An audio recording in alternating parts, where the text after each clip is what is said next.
Healing Complex Trauma. A Practical Guide. 9 chapters on the nature, effects, and path through complex childhood trauma, grounded in clinical research and the framework of Tim Fletcher's work.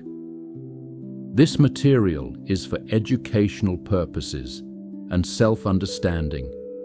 It is not a substitute for professional mental health support. Most people, when they hear the word trauma, picture something dramatic: a car accident, a war zone, a violent assault.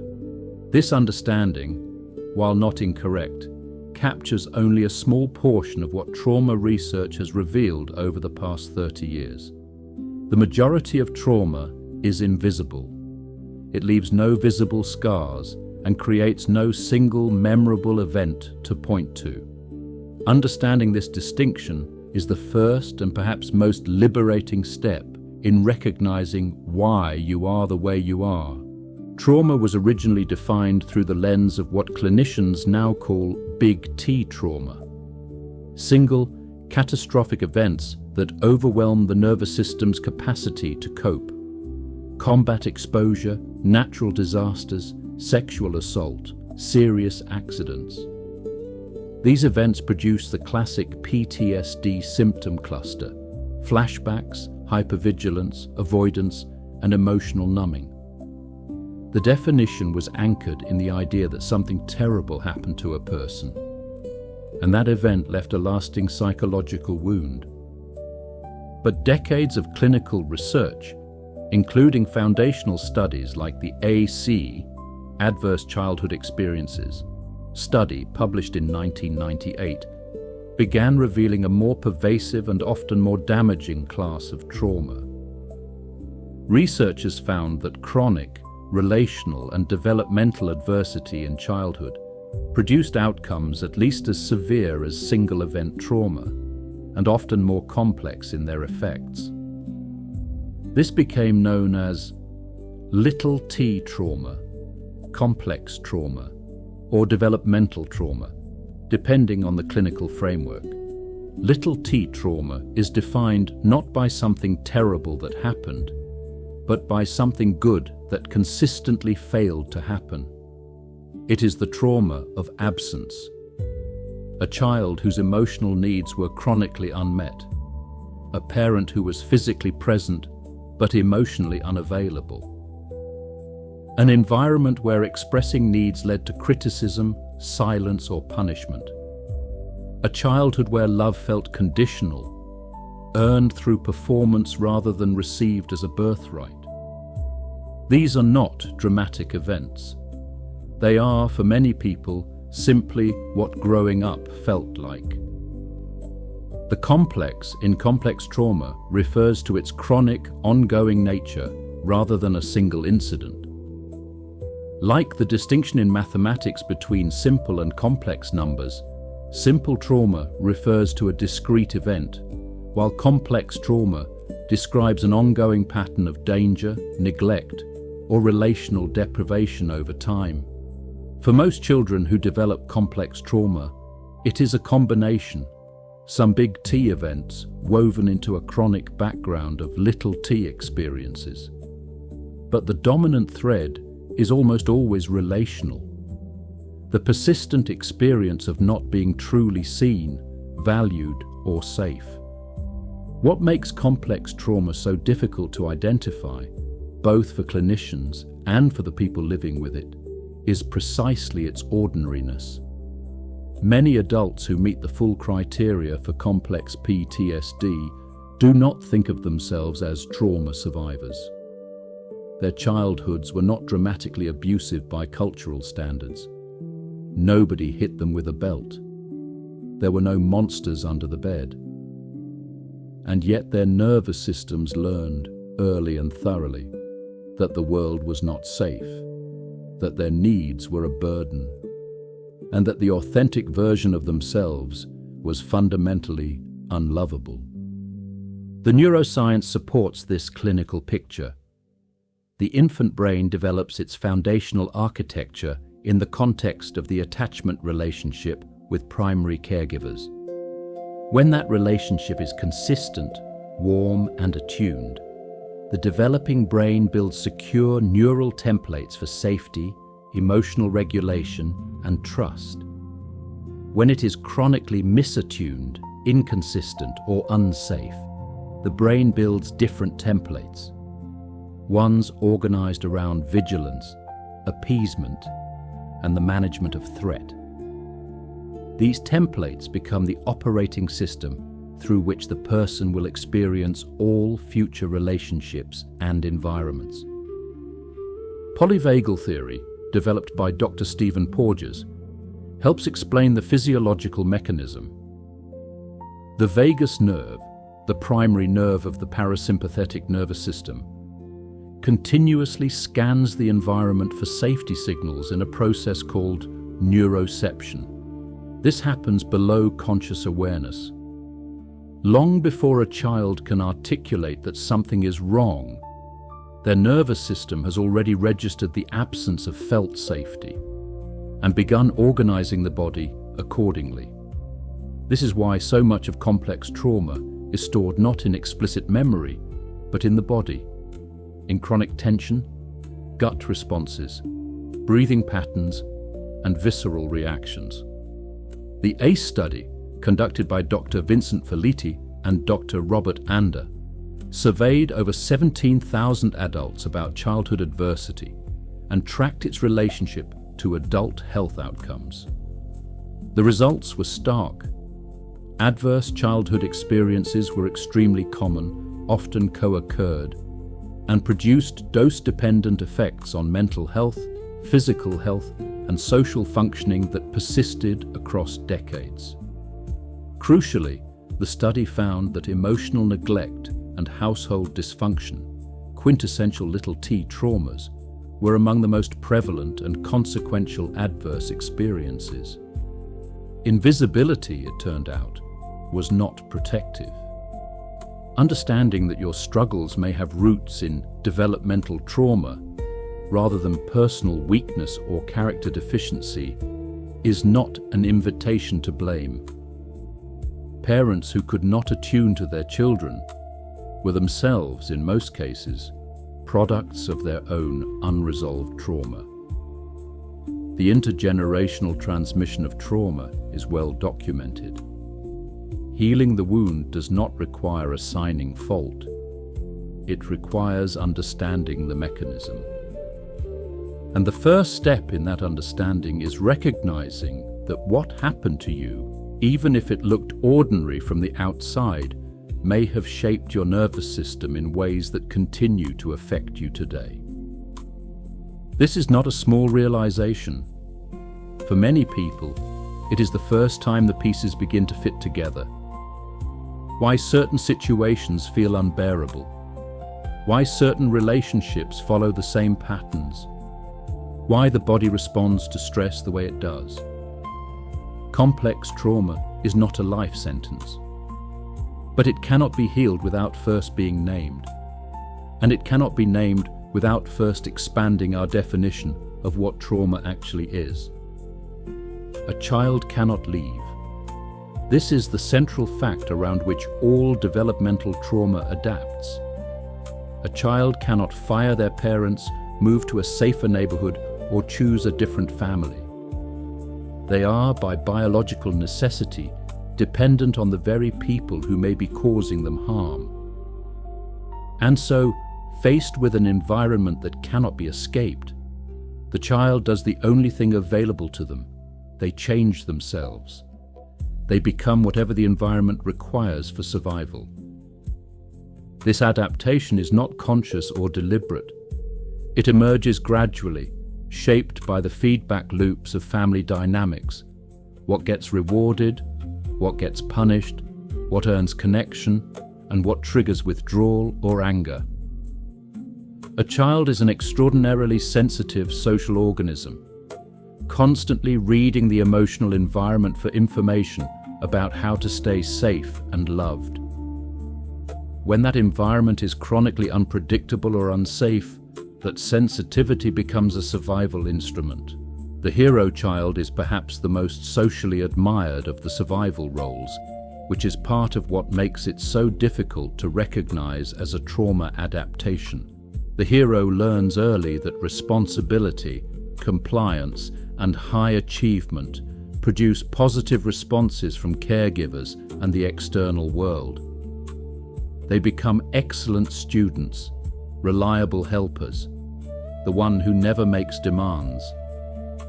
They take care of everyone else's emotional needs while systematically suppressing their own. Society validates this extensively. The hero receives praise, promotions, and admiration. But underneath the hero's performance is a belief system rooted in shame. I am not intrinsically lovable. I have to earn my place. The giving is not free. It is compelled by fear of what happens if they stop. By adulthood, the hero is often exhausted, resentful, and deeply alone. They have built relationships around their usefulness rather than their authentic self. When they begin to establish limits or express needs, the system they have created often reacts with confusion or resistance because they have trained everyone around them to expect unconditional availability. The comedian's adaptation is oriented toward relief and approval through humor and lightness. In a family system characterized by tension, conflict, or emotional intensity, the comedian learns that making people laugh creates safety. If everyone is smiling, the danger feels temporarily held at bay. Like the hero, the comedian receives genuine social validation. They are popular, likable, entertaining. But they have paid a price. They have learned to live at the surface. Depth, conflict, and emotional vulnerability become threatening precisely because they disrupt the one tool that has kept them safe. In adult life, the comedian often discovers that intimacy requires exactly what their adaptation prohibits. Close relationships eventually demand the capacity to sit in discomfort, to address conflict directly, to be seen in distress rather than performing ease. The comedian's nervous system interprets these demands as danger, and humor becomes a deflection mechanism, a way to prevent genuine contact. Their partners often describe feeling like they cannot reach them, that everything becomes a joke, that real conversations are impossible. The invisible child takes a different path, erasure. Rather than adapting by becoming useful or entertaining, the invisible child concludes that the safest strategy is to take up as little space as possible. No demands, no big personality, no visible needs. They serve quietly, stay in the background, avoid attention. In the short term, this works. They are rarely the target of anger or criticism. But the long-term cost is a profound disconnection from their own identity.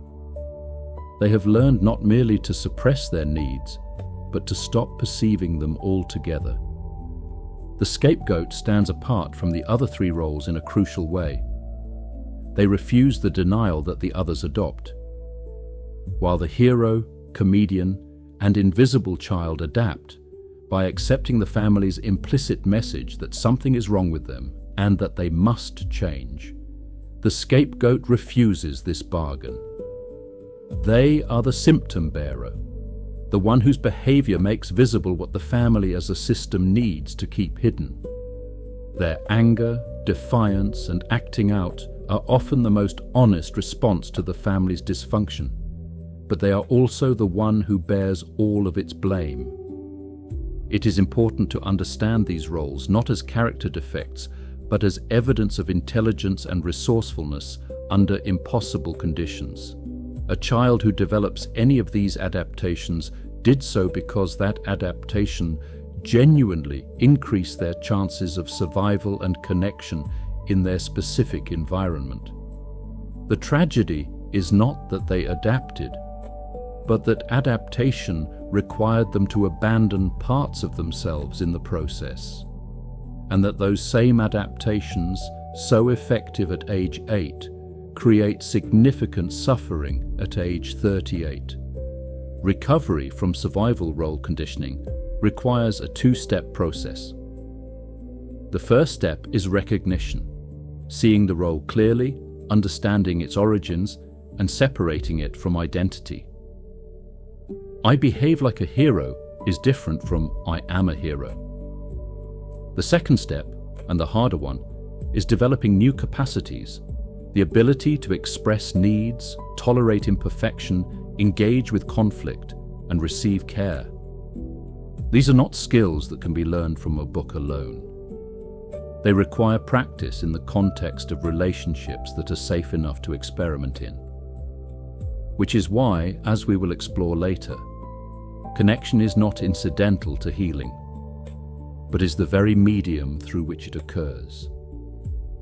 Of all the lasting effects of complex childhood trauma, none is more pervasive, more corrosive, or more systematically misunderstood than shame. Not the everyday shame of having made an embarrassing mistake, but something deeper and more foundational. A conviction, installed in early childhood and operating largely below conscious awareness, that one is fundamentally deficient, unlovable, and unworthy of the care and connection that other people seem to receive so easily. It is essential to begin with a clinical distinction that Tim Fletcher and other trauma researchers emphasize repeatedly: the difference between guilt and shame. Guilt is a healthy, functional emotional signal. It arises when we do something that violates our values. We lie, hurt someone, act against our principles, and it motivates corrective action. Guilt is about behavior. I did something bad. It is resolvable. We can apologize, make amends, and move forward. Shame, by contrast, is about identity. I am bad.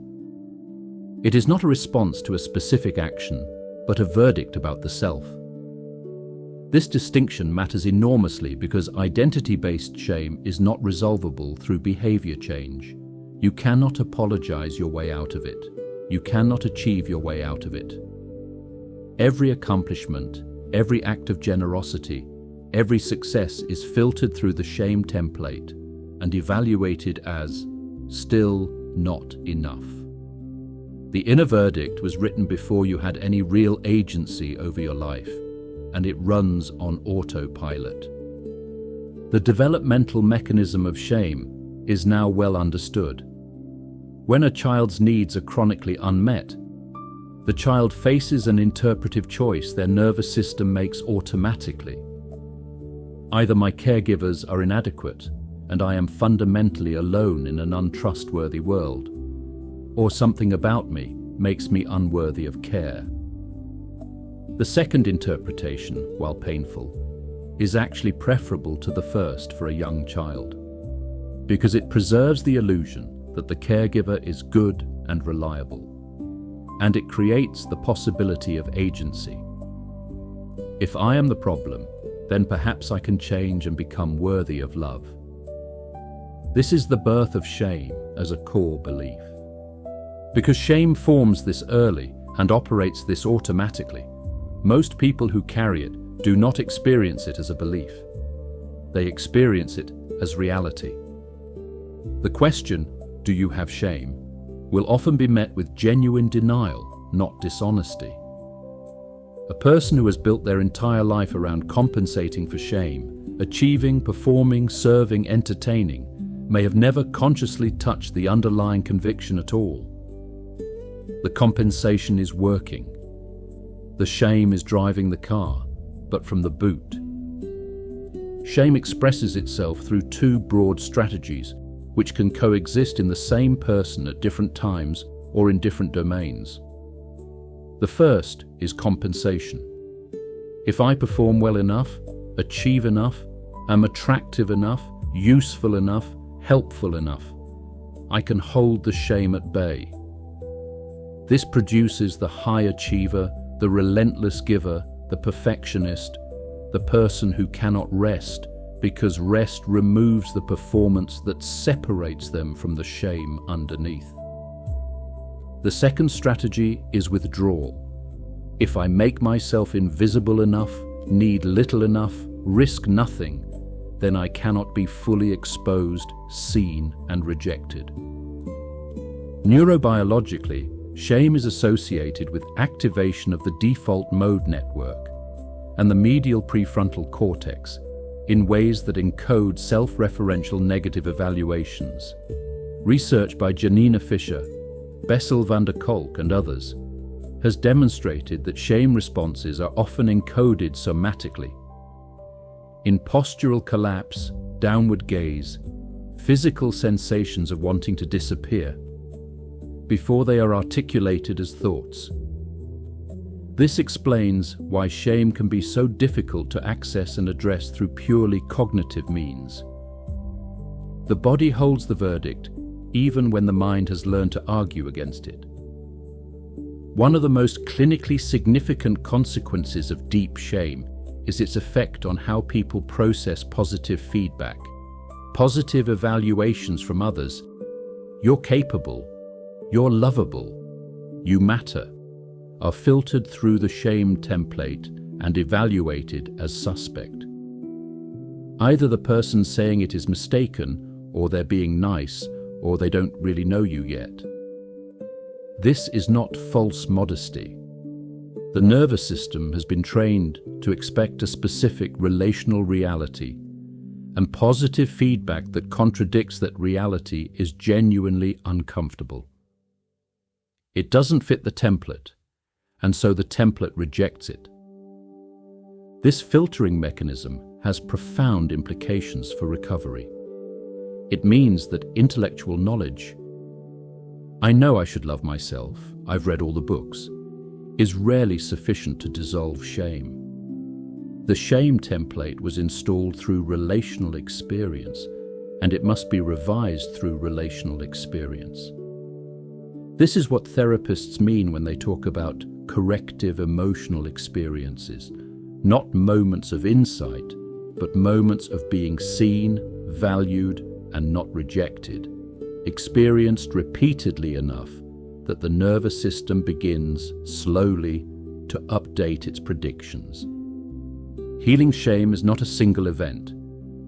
It is a gradual reorientation of the self's relationship with itself, moving from an adversarial inner posture, "I am the problem to be fixed," towards something more like befriending. I am a person who was wounded, who adapted in the best ways I could, and who is now learning that I never needed to earn the love that should have been freely given. This does not happen quickly, and it often feels wrong when it begins.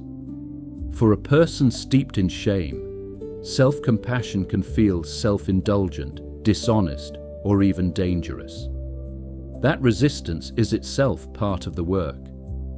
There is a line from Tim Fletcher's work that captures something profound about the inner life of someone with complex trauma. The most dangerous place to be is in the present. This might sound paradoxical. The present is simply where we are. But for a child who grew up in chronic danger, emotional, physical, or relational, the present moment was reliably the location of pain.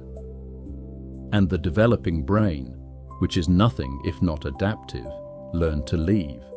Dissociation, in its technical definition, refers to a disruption in the normal integration of consciousness, memory, identity, emotion, perception, behavior, and sense of self. It exists on a spectrum. At one end are mild, everyday experiences that almost everyone has. The commuter who arrives home with no memory of the drive. The person who reads the same paragraph 5 times without comprehension. The momentary sense of unreality during a stressful conversation. At the other end are severe dissociative disorders involving significant gaps in memory and fragmented identity. For children in chronically unsafe environments, dissociation develops as a primary protective mechanism.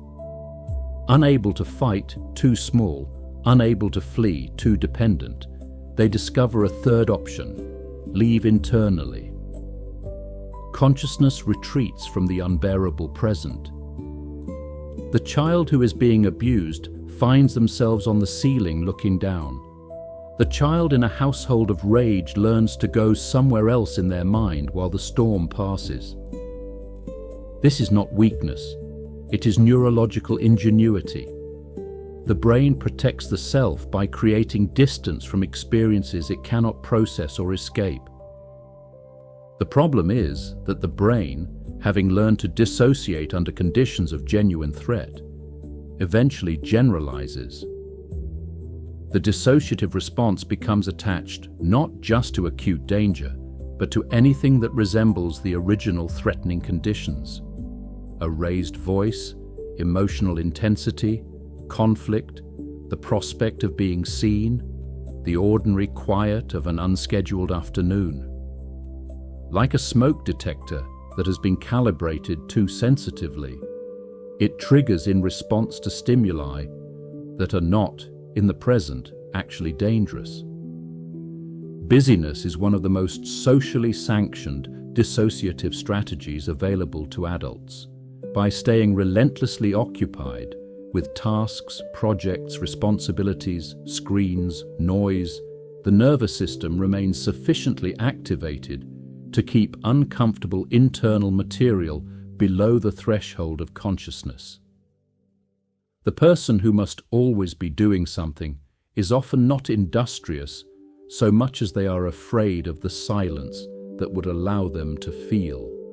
As Tim Fletcher observes, one of the greatest punishments for a person with complex trauma is to be alone in a quiet room with nothing to do, because then they would have to inhabit their own inner life, which to them feels like a hostile place. Fantasy and daydreaming occupy a complicated position in the dissociation landscape. There is nothing inherently pathological about using imagination to temporarily escape the pressures of reality. This is a healthy human capacity and the foundation of creativity, literature, and art. The distinction lies in function and frequency. Healthy imaginative escape is temporary and voluntary. You return refreshed and still oriented to the reality you momentarily left. Maladaptive daydreaming, a term increasingly used in clinical literature, involves using fantasy as a primary relational and emotional world, one that gradually becomes more real and satisfying than actual life.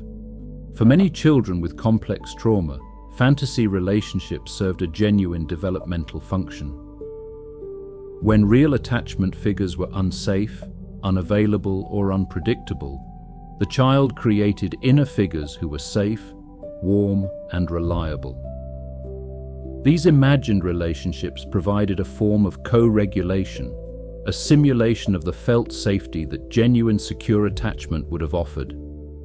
This is not madness. It is remarkable resourcefulness. The tragic part is that, as adults, the fantasy world can become a barrier to the real connections that would actually heal the wound. The neuroscience of dissociation involves the interaction between the prefrontal cortex, the amygdala, and the hippocampus. Under conditions of extreme threat, corticotropin-releasing factor floods the system, and the hippocampus, responsible for contextualizing experience in time and place, partially shuts down.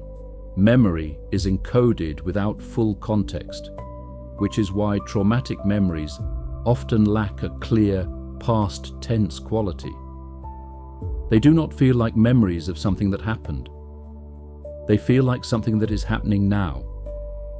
This mechanism explains why trauma does not simply recede with time the way ordinary memories do. Recovery from chronic dissociation is not about forcing presence through willpower.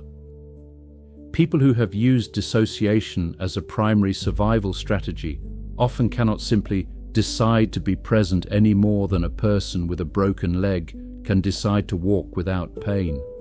The work involves gradually increasing the safety of the present moment through body-based practices, through the experience of safe relational contact, through developing the internal capacity to tolerate uncomfortable feelings without needing to escape them, until presence becomes less threatening than absence. Somatic therapies, approaches that work directly with the body's sensory experience rather than primarily through narrative and cognition, have demonstrated significant efficacy with dissociation. Approaches such as somatic experiencing, sensorimotor psychotherapy, and EMDR work with the embodied residue of trauma, helping the nervous system complete defensive and orienting responses that were interrupted at the time of the original trauma. The logic is straightforward. If much of the wound was encoded below language, much of the healing needs to happen there too. We learn to relate to other people in the same place we learn almost everything else, in childhood, in the context of our earliest and most formative relationships. The attachment bond between child and caregiver is not merely emotionally significant. It is the school in which the child learns what relationships are, how they work, what to expect from other people, and what to expect from themselves within them. When that school is characterized by unpredictability, fear, or relational deprivation, the curriculum produces graduates who are profoundly ill-equipped for the healthy relationships they most need. Attachment theory, developed by John Bowlby and subsequently expanded by researchers including Mary Ainsworth, Mary Main, and Alan Shaw, provides the most clinically robust framework for understanding how early relational experience shapes adult relating. Bowlby's central insight was that the attachment system is not simply emotional, but biologically primary. The need to maintain proximity to a protective caregiver is as fundamental to survival as the need for food and warmth. When that system is consistently frustrated or frightened, the consequences are as profound as any other deprivation. Ainsworth's strange situation experiments in the 1970s identified attachment patterns that have been replicated across cultures and decades of subsequent research. Securely attached children, raised by consistently responsive caregivers, use their parent as a safe base from which to explore, show distress at separation, and are readily comforted on reunion. Insecurely attached children, those whose caregivers were inconsistent, rejecting, or frightening, develop one of several alternative strategies: anxious preoccupation, avoidant dismissal, or the most clinically significant pattern for our purposes, disorganized attachment. Disorganized attachment, identified by Main and Hesse, occurs when the caregiver is simultaneously the source of comfort and the source of fear. The attachment system activates in response to perceived danger, orienting the child toward the caregiver. But the caregiver is itself the danger. The child is caught in an irresolvable biological paradox. Flee toward what frightens you because it is also the only available source of safety. This incoherence at the foundation of relating is strongly associated with later complex trauma presentations and significantly predicts difficulty in adult relationships. The core relational consequence of complex trauma is what clinicians describe as an interpersonal template, an unconscious, automatic prediction about what relationships mean and how they function. This template is not a set of beliefs that can be easily revised by information alone. It is an operational model encoded through repeated experience that filters perception and shapes behavior before conscious processing even begins. A person with a shame-based, insecure relational template does not merely believe that they will be rejected. Their nervous system expects it, prepares for it, and in many cases unconsciously orchestrates it.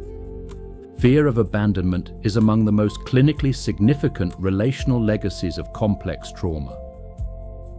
The child who experienced chronic emotional unavailability, inconsistency, or actual abandonment by caregivers learns at a pre-verbal level that connection is unreliable and that the self is ultimately alone.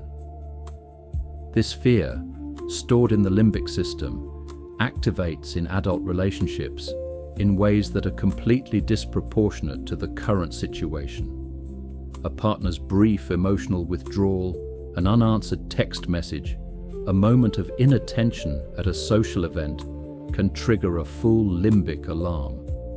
Not because the evidence supports it, but because the template says this is how things end. The behavioral responses to abandonment fear are tragically self-defeating. Control, excessive neediness, testing behaviors, preemptive withdrawal.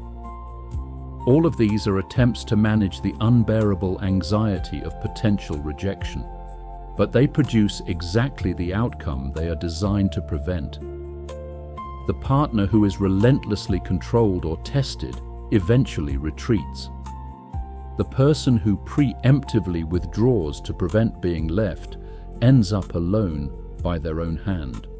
The self-fulfilling prophecy of attachment insecurity is one of the most painful recurring cycles in the clinical literature. Trust is the other major casualty of complex relational trauma. When early caregiving was characterized by inconsistency, betrayal, or exploitation of vulnerability, the nervous system learns a rule. People cannot be relied upon. This rule, like all survival rules, was written to protect. But in adult life, it prevents the very intimacy and genuine support that could revise the underlying template. The person who cannot trust, cannot truly connect, cannot accept help, cannot be honest about struggle, cannot receive care, and so remains isolated even within relationships. People-pleasing and its clinical cousin, fawning, the automatic appeasement of others in order to maintain safety and connection, create a particular relational tragedy. The person who has learned to suppress their own needs, preferences and feelings in order to manage others' responses ends up in relationships where they are not known. Their partner loves the performance, not the person. They have achieved the appearance of connection at the cost of the reality of it. And underneath the fawning is often a deep well of resentment. The exhaustion of someone who has been giving from an account that was never replenished. Healing relational patterns requires, above all, relational experience. Insight is necessary, but not sufficient. The nervous system learns safety not through understanding, but through repeated experience of being seen, valued, and not abandoned by a therapist, a trusted friend, a partner who has done their own work, a community. Each corrective relational experience is a small revision to the template, a piece of new data that the nervous system must eventually reconcile with its predictions. This process is slow, often uncomfortable, and cannot be rushed, but it is possible. The brain retains neuroplasticity throughout the lifespan, and the attachment system, though scarred, remains available to revision. Of all the domains in which complex trauma leaves its mark, none is more intimate, more often unspoken, and more consistently underserved by conventional approaches than the domain of sexuality and physical intimacy. People will discuss their anxiety, their depression, their relationship patterns, their childhood wounds. But the way those wounds have shaped their experience of physical closeness is often the last thing to be named in therapy, if it is named at all. This silence is itself a symptom of the very shame that needs healing. The connection between early relational experience and adult sexuality is not incidental. It is developmental. The neurochemical systems that mediate attachment and the systems that mediate sexual pleasure share significant overlap. Oxytocin, sometimes called the bonding hormone, is released during both nurturing physical contact in infancy and during sexual intimacy in adulthood. Dopamine, the neurotransmitter most associated with reward and motivation, underlies both the infant's drive to seek proximity to the caregiver and the adult's drive for sexual connection. When early attachment experiences are disrupted, these overlapping systems are affected in ways that shape adult intimate life profoundly. For children who experience sexual abuse, the developmental consequences are particularly complex. The child's body, which should have been a source of safety and pleasure in an age-appropriate way, becomes associated with violation, powerlessness, and the confusing mixture of physical sensation and emotional devastation. Two broad and apparently opposite adult adaptations often result. The first is avoidance. Sexuality becomes aversive, triggering, associated with being used and harmed. Physical intimacy that another person might experience as pleasurable triggers the body's defensive responses. The second is compulsivity. The child learned that physical contact was the primary mode through which something resembling love was expressed, and this association drives an adult pattern of seeking validation, worth, or connection through sexuality. Even in the absence of sexual abuse, complex relational trauma shapes adult intimacy in significant ways. The child who could not connect emotionally, who grew up in a household where emotional needs were dismissed, needs for closeness were rejected, or authentic self-expression led to punishment, arrives in adulthood with a deep neurochemical deficit. The brain that never had reliable access to the chemical rewards of genuine safe connection develops alternative strategies for obtaining them. Food, substances, achievement, and sexuality can all serve as substitutes, ways of triggering neurochemical relief without requiring the vulnerability of true intimacy. This creates a particularly painful confusion between sex and connection. In a healthy developmental trajectory, genuine emotional intimacy precedes and deepens sexual intimacy. Physical closeness becomes meaningful because it expresses and deepens an existing bond. For many people with complex trauma, however, the sequence is reversed. Sex is used as a path toward connection, a way of creating the feeling of closeness in the absence of the real thing. The result is an oversaturation of sex with meanings it cannot carry. Not merely pleasure or expression, but proof of worth, guarantee of commitment, substitute for the emotional intimacy that was never learned. Cultural and religious frameworks add additional layers of complexity that Tim Fletcher addresses directly. Many cultural and religious systems have embedded a shame-based relationship with sexuality. One that treats the body as suspect, desire as dangerous, and physical pleasure as spiritually hazardous. For women in particular, these messages have often been systematically coercive.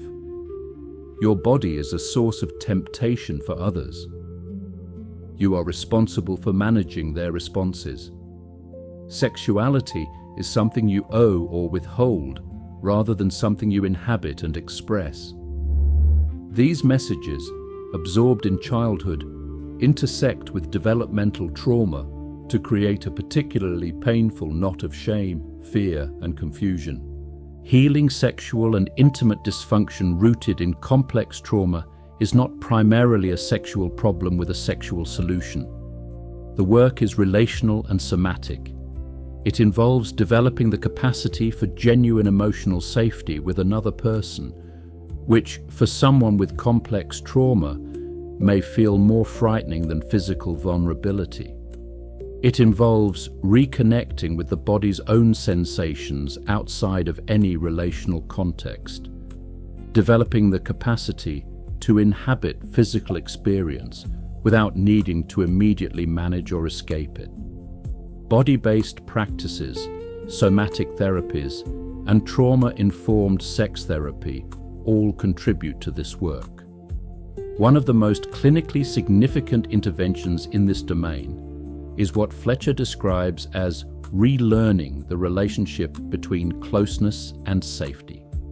For a person whose early experience taught them that physical closeness meant being used, hurt, or obligated, the therapeutic task is to accumulate enough new experiences of physical closeness that feels safe, not exploitative, not conditional, not followed by abandonment, that the nervous system begins to update its predictions. This cannot be rushed. It requires a partner or therapeutic context that can tolerate a gradual, imperfect, sometimes 2 steps forward, 1 step back process. The conversation between partners about trauma's effects on intimacy is often the most avoided conversation in relationships affected by complex trauma, and also among the most necessary. Partners who have not experienced significant developmental trauma may genuinely not understand why physical intimacy that they experience as safe and pleasurable triggers their partner's defensive systems. The absence of this conversation creates layers of misunderstanding, rejection, and shame on both sides. Trauma education, giving both partners a shared framework for understanding what is happening, is often a prerequisite for genuine therapeutic progress. It is worth naming, as a closing point, what reclaimed intimacy actually looks like when the healing is underway. Not the performance of closeness in service of managing shame or fear, but genuine physical and emotional presence. Vulnerability that is freely chosen rather than compelled. Pleasure that is inhabited rather than monitored. Closeness that deepens connection rather than replacing it. This is not a fantasy reserved for people who are not traumatized. It is a possibility developed through patient and compassionate work that is available to anyone willing to do it. One of the most disorienting discoveries a person can make in trauma recovery is that they do not know who they are. Not in the philosophical sense of an unresolved existential question, but in the concrete, practical sense. They do not know what they actually enjoy, what they actually believe, what their genuine preferences and values are when separated from what they have performed for others their entire lives. For someone who has spent decades being whoever the environment required, the prospect of authentic selfhood can feel less like a return than an entirely new construction. The loss of the authentic self in complex trauma is not a metaphor. It is a developmental derailment. Healthy identity formation requires what Erik Erikson described as the opportunity to explore, experiment, and consolidate, to try different roles, interests, and relationships, and gradually integrate what fits with what has been rejected. This process requires a basic platform of safety, the knowledge that one will not be punished for exploring, that the caregiver will be there on return, that mistakes are learning rather than catastrophes. Children growing up in chronically unsafe environments do not have this platform. Their cognitive and emotional resources are consumed by vigilance and adaptation, leaving little capacity for the exploration that builds identity. Tim Fletcher uses the image of mirrors to describe a second mechanism of identity formation that complex trauma disrupts. We build our sense of who we are, not only through self-exploration, but through the reflection we receive from the significant people in our lives. When a caregiver responds to a child with attunement, when they see the child accurately and reflect that back, the child develops a realistic, embodied sense of self. When caregivers are distorted mirrors, critical, dismissive, projecting, or simply absent, the child builds a self-concept based on those distortions. The person who grows up in distorted mirrors literally does not know what they actually look like. This creates a characteristic and painful phenomenon in early recovery. The person cannot reliably receive accurate positive feedback about themselves. When a friend, partner, or therapist reflects something true and affirming, you are thoughtful. You handled that with real courage. The shame-organized self rejects it. Not because the person is being coy, but because accurate mirrors feel wrong when all you have ever known are distorted ones. The reflection doesn't match the template. It therefore feels like a lie, an error, or an agenda. The therapeutic task involves patiently accumulating enough accurate reflections in enough safe relational contexts that the template itself gradually revises. The default settings metaphor is useful here. Complex trauma installs a default setting, a subconscious operating system built around the belief, I am not enough. And the nervous system treats this as normal precisely because it is familiar. Healthy self-regard, when encountered, feels foreign and suspicious. The process of revision requires extended experience of what initially feels wrong, repeated often enough, with enough safety, that the nervous system begins to recognize it as the new normal. Tim Fletcher describes this transition period as taking 3 to 6 months of genuine discomfort, feeling unsafe in healthy situations, second-guessing positive experiences, before the new default begins to settle. Recovering the authentic self requires giving oneself explicit permission to explore without expertise. The healthy child who has not been traumatized spends 18 years trying everything: sports, arts, friendships, ideas, identities, before arriving at something resembling a coherent selfhood. The trauma survivor in recovery is often doing this for the first time in their 30s, 40s, or 50s. The temptation is to expect it to go faster, to already know, to not be a beginner. But the developmental work cannot be rushed. It simply needs to be done. One practical implication of this is the importance of low-stakes exploration.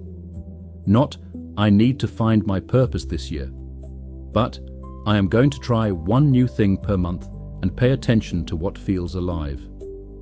Not, I need to know who I really am, but I am going to practice noticing what I actually enjoy versus what I perform enjoyment of. The authentic self is not hidden somewhere waiting to be found in one revelatory moment. It is assembled gradually through the accumulation of genuine experiences and honest attention to what those experiences produce. The body is an important ally in this process. Trauma, as Bessel van der Kolk's title memorably states, lives in the body, and so does genuine selfhood. Before the persona, before the survival role, before the masks, there is the body's felt experience, what it feels like to be genuinely engaged versus performing engagement, to feel genuine ease versus managed ease, to experience genuine pleasure versus the relief of having performed adequately. Body-based awareness practices not necessarily formal meditation, but simply the habit of checking in with somatic experience, can help a person locate the authentic self below the social performance. Identity recovery also involves a process of grieving. The years spent being someone other than oneself are not simply recovered. The experiences that did not happen, the explorations not undertaken, the relationships not authentically inhabited, the pleasures not allowed, are genuine losses. Allowing oneself to feel grief about this, rather than dismissing it with, "At least I survived," or pushing through into relentless forward motion, is an important part of the work. Grief integrates the past. It makes the loss real and therefore finishable, rather than a permanent ache that keeps the person tethered to what should have been. What is being built in this process is not merely a more comfortable personality, but something clinically significant: internal locus of control. The person whose sense of self was entirely constructed by and dependent on others' responses must develop, perhaps for the first time, the capacity to know what they think, feel, and value from the inside out rather than from the outside in. This is not narcissism. It is the ordinary baseline of psychological health that secure attachment produces naturally, and that trauma interrupted. When it develops in recovery, it changes everything. The relationships entered, the work chosen, the limits established, the life actually lived. One of the most common and most damaging misconceptions about healing complex trauma is the belief that it follows the same arc as medical healing: diagnosis, treatment, recovery. Under this model, the person expects a definable problem, an expert prescribed solution, and a predictable timeline to resolution. The medical model is extraordinarily effective for many conditions. For complex trauma, it fails almost entirely. And the gap between what people expect and what the healing process actually involves is itself a source of shame and discouragement that can derail recovery before it takes root. The most fundamental prerequisite for trauma healing is safety. This sounds obvious until you consider what it actually requires. For someone whose nervous system has been organized around chronic threat since early childhood, safety is not merely an external condition. It is a physiological state that must be cultivated. The person must develop enough nervous system regulation to spend time out of high alert, enough to begin processing traumatic material, rather than perpetually managing the emergency of the present moment. External safety matters. This often means creating distance from environments and people that continue to activate the old threat responses. Whether abusive family members, high conflict relationships, or workplace situations that consistently dysregulate. Tim Fletcher is direct about this. You cannot heal in a place that keeps rewounding you. Intellectual understanding of trauma is available to you in any environment. But the embodied work of revising the nervous system's predictions can only happen in conditions of sufficient safety. Internal safety, the capacity to inhabit one's own experience without being overwhelmed, is equally important and often harder to develop. Many trauma survivors live in a chronic state of either hyperarousal, the nervous system's alarm state, anxious, reactive, hypervigilant, unable to rest, or hypoarousal, the shutdown state, numb, disconnected, fatigued, dissociated. The therapeutic goal is to expand what Peter Levine and others call the window of tolerance, the range of arousal within which a person can function, experience emotions, and process information without being flooded or shut down. Connection is not an add-on to healing, it is the mechanism. This may be the most important thing to understand about complex trauma recovery, and the most counterintuitive for people who have learned to survive by relying on no one. The wound was created in the context of attachment relationships, and it heals in the context of attachment relationships. Information, insight, and self-help resources are valuable. They are part of the educational component that Fletcher consistently emphasizes. But they cannot substitute for the lived experience of being in safe, attuned relationship. Co-regulation, the process by which one person's regulated nervous system helps another person's dysregulated system settle, is the neurological mechanism underlying this. The infant who cries and is held by a calm, warm caregiver is not merely being comforted. They are learning to regulate through their caregiver's nervous system in a way that gradually builds their own internal regulatory capacity.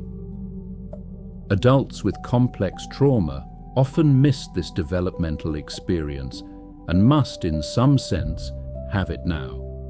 With a therapist, a regulated friend, a support group, or a skilled partner. This is not regression, it is completing interrupted developmental work. Trauma reprocessing, working through specific traumatic memories and experiences in order to resolve their current impact, is a third component that belongs after some foundation of safety and connection has been established. This is an important clinical caveat. The traditional model of talk about your trauma until it loses its charge does not reliably work, and in many cases re-traumatizes the person by flooding them with material they do not have the regulatory capacity to process. Effective trauma processing requires simultaneous access to the traumatic material and sufficient present moment safety and support to process it without overwhelm. Evidence-based trauma processing approaches include EMDR, eye movement desensitization and reprocessing, which uses bilateral stimulation to support the adaptive processing of traumatic memories. Somatic experiencing, developed by Peter Levine, which works with the body's unresolved defensive responses. And trauma-focused CBT, which addresses the distorted cognitions that emerge from traumatic experience. Each of these approaches has substantial empirical support. Each works best within the context of a genuine therapeutic relationship and adequate regulatory capacity in the client. The timeline for complex trauma recovery is not brief, and pretending otherwise does a disservice to the people undertaking it. Fletcher describes the first 2 years as the most intensive phase, with the first 6 months often the most turbulent. This is not discouraging information. It is orienting information. Knowing that the process is non-linear, that regression is part of progress, that bad weeks do not erase good months, and that the overall trajectory is upward even when any given week looks like a setback. This knowledge, held clearly, is itself a regulatory resource. It prevents the person from interpreting the normal difficulties of healing as EVI. Healing complex trauma is not a dramatic transformation. There is rarely a single session, a single insight, or a single relationship that suddenly resolves decades of adaptive wounding. The progress, when it comes, tends to be quiet. A pause that did not exist before, a reaction that was less intense than it once was, a mourning that carried a different quality. This quietness is not a limitation of the healing process. It is its characteristic signature. And learning to recognize it, to let it count, to use it as evidence rather than dismissing it as insufficient, is itself a significant act of healing. One of the earliest and most important signs of progress is an increased awareness of patterns without being completely identified with them. Early in recovery, the shame spiral, the abandonment panic, the people-pleasing compulsion simply happen. They are the person. There is no gap between trigger and response, no moment of observing the pattern from even a small distance. Progress begins to look like, I notice I'm in the spiral. Not crucially that the spiral does not happen, but that there is now a witness present, a part of the self that can observe the experience without being entirely consumed by it. This observing capacity, what the internal family systems model calls the self and mindfulness traditions describe as awareness itself, is not a luxury. It is the functional prerequisite for change. You cannot choose a different response to a pattern you cannot see. Every increment of increased awareness, every moment of, oh, I know what this is a genuine expansion of the space in which new choices become possible. This is why catching a pattern one step earlier than before is worth celebrating, even if the outcome of the pattern was the same. The catching is the work. Reduced intensity and duration of trigger responses is a measurable sign of neurological change. Tim Fletcher describes this with clinical precision. Triggers not as frequent, not as intense, not lasting as long. When a shame spiral that once lasted 2 weeks begins to resolve in 2 days, that is not a cosmetic improvement. It is evidence that the nervous system has developed new regulatory capacity, that new neural pathways are being built and used. The storm still comes, but the person has a better boat and the water is not as deep. Improved capacity to tolerate emotions without immediately escaping them is among the most significant markers of progress. For someone who learned to flee, suppress, or explode in response to uncomfortable feelings, the ability to sit with an emotion, to feel it without catastrophizing it, to let it move through rather than demanding it be resolved or eliminated immediately, represents a fundamental shift in the relationship between self and experience. This is the capacity to feel the sadness without the terror that the sadness will never end, to feel the anger without acting it out, to feel the fear without being governed by it. Changes in relationships are among the most concrete evidence of healing, and often the most surprising. People begin to notice that they can say no where they could not before, not without discomfort, but the discomfort no longer stops them. They find they can tolerate disagreement without the conversation feeling like an existential threat. They receive a compliment and let it land for a moment before deflecting it. A relationship deepens into a quality of honesty and mutual recognition that the person has not previously experienced as an adult. These changes in relating are not coincidental to healing. They are its most tangible expression. The inner critic becomes quieter, not silent. For most people, it never fully disappears, nor does it need to. But its volume diminishes, its certainty becomes less absolute, its verdicts feel less final. There are moments of genuine self-kindness that arise spontaneously rather than being effortfully performed.